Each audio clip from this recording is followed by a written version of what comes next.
네, 안녕하십니까. 미주친의 시퍼스입니다. 미국 시간 1월 20일 기준 나스닥과 S&P가 하루 만에 2%가 빠졌죠. 과연 이번 하락이 폭락장의 시작일까요? 일단 저는 그렇게 생각하지 않습니다.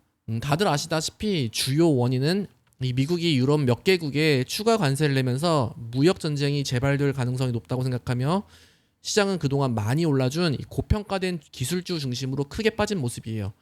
보시면 이렇게 시가총액이 큰 기술주들이죠. 뭐 엔비디아, 애플, 뭐 아마존, 테슬라 이런 대형 기술주들 위주로 많이 빠진 모습입니다. 그럼 이번 하락의 직접적인 원인을 볼게요. 바로 트럼프 대통령의 유럽 관세가 트리거가 되었죠. 미국은 2월 1일부터 8개의 유럽 국가에 10% 추가 관세를 시행하겠다고 발표했어요.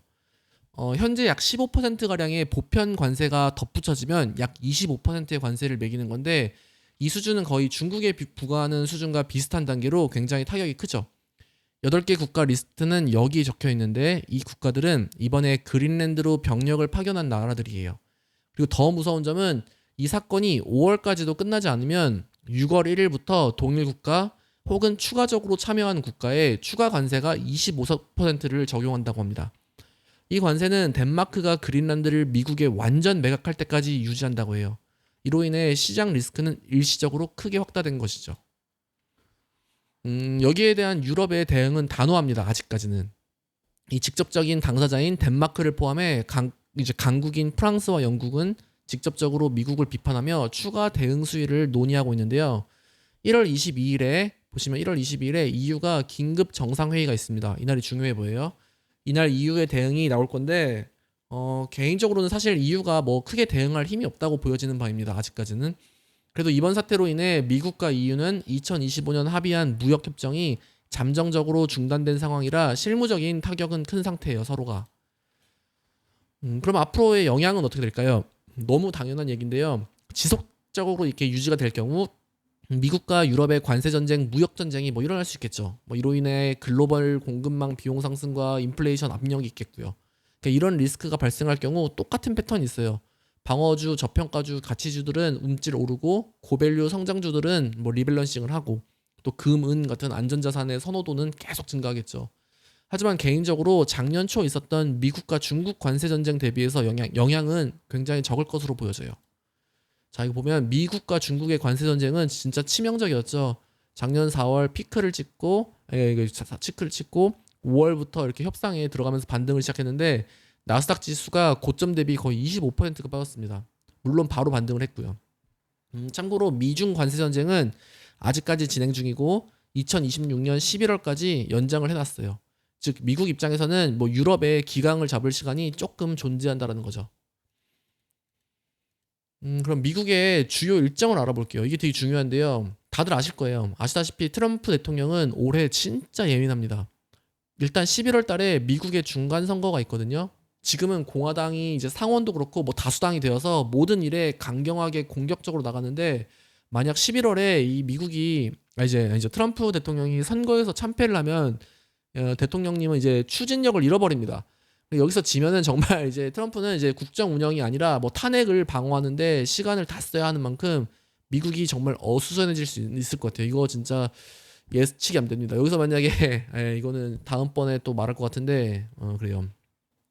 그래서 지금 미중 갈등과 그린란드, 베네수엘라, 이란 등등 이런 국제적 사건들을 토대로 트럼프는 이제 미국의 강인함을 보여주며 스트롱맨 이미지로 미국 내 강경 보수표를 결집시키고 있어요. 이게 미국이 분열이 되는 건 둘째로 일단 트럼프 대통령의 핵심 지지자인 강경 보수표들은 모아지고 있다는 거죠. 지금은 미국 내에서 정치에 관심이 없는 사람도 이 모두 정치판에 관심을 이제 가지게 될 정도로 다이나믹하거든요. 하지만 시장 충격이 클수록 이 아이러니하게 이 트럼프에게는 불리합니다. 그래서 절대 11월 중간 선거까지 주식시장을 유지하거나 살려놔야 돼요. 어떻게 해서든 주식시장의 붕괴는 막을 것으로 보여집니다. 그래서 지금의 하락은 이 폭락적의 시작이 아니라 이 건강한 조정장으로 보는 시선이 큰 겁니다. 저는 즉 구조적 붕괴가 아니라 자연스러운 리프라이싱, 리밸런싱이죠. 진짜 패닉이면 뭐 달러, 단기채, 현금성 자산들이 폭발적으로 빨려 들어가는데 아직 뭐 그런 시그널은 일어날 수가 없죠. 미국 핵심 기업들은 여전히 견고하고요. 그래서 지금은 좀 쉬어가는 타이밍이에요. 건강한 조정은 항상 옵니다. 그래서 포트폴리오 배분의 중요성이 더 중요하고요. 그러니까 미국 미장을 하는 분들은 이것만 명심하면 돼요. 어떤 일이 있어도 미국은 살아남는다. 그러면은 앞으로 지켜봐야 할 점들을 조금 더 보겠습니다. 가장 직접적인 트리거가 된 이후의 대응이 가장 중요해 보이고요. 러우 전쟁, 이란, 베네수엘라 같은 국제 정세도 지금은 촉각을 세워야 합니다. 이런 트리거가 나온 순간 시장이 극도로 예민해지면서 이 사소한 뉴스 하나하나에도 크게 반응해요. 그리고 더 중요한 개별 주식들의 이제 곧 실적 발표가 2월부터 있죠. 이것도 실적 발표가 되게 중요합니다. 이거에서 전망 가이던스를 보면은 방향이 나오니까요. 미국의 CPI와 인플레이션 그리고 실업률 지표는 꾸준히 봐야 되고 연준의 대응도 중요합니다. 연준은 참고로 1월 27일부터 28일까지 FOMC 미팅이 예정되어 있는데 2월은 한 달 쉬고 3월에는 17일부터 18일까지 미팅이 예정되어 있습니다. 그러니까 오늘 하락으로 조금 놀라셨을 것 같은데 개인적으로 이 하락은 며칠 정도 더 유지가 될 것 같아요. 물론 이유가 바로 깨갱하거나 화해 뉘앙스를 보이면 바로 반등할 수도 있고요.